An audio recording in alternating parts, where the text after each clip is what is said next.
মাম্মাম, তুমি গ্লাস নিয়ে আবার কি একটা বানানো শুরু করলে? আজকে একটা স্পেশাল জিনিস বানাবো গ্লাসের মধ্যে। চলো তাহলে তোমাদেরকে দেখাই। আমি একটা বড় সাইজের কাচের বাটি নিয়ে নিয়েছি। এর মধ্যে 2 কাপ চালের গুঁড়ো, পরিমাণ মতো একটু নুন, আর হাফ চামচ বেকিং পাউডার, আর 1 চামচ চিনি, আর 2 কাপ দুধ দিয়ে দিলাম।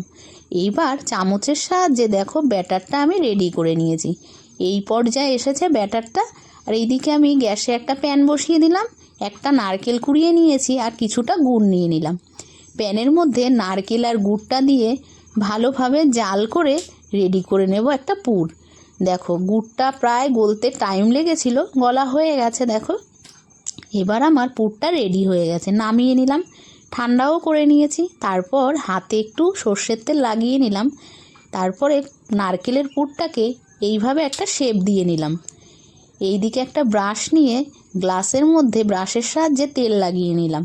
চলো, তেল লাগানো কমপ্লিট। এইবার যেই ব্যাটারটা আমি রেডি করেছি চামচের সাহায্যে ব্যাটারটাকে গ্লাসের মধ্যে দিয়ে দিলাম।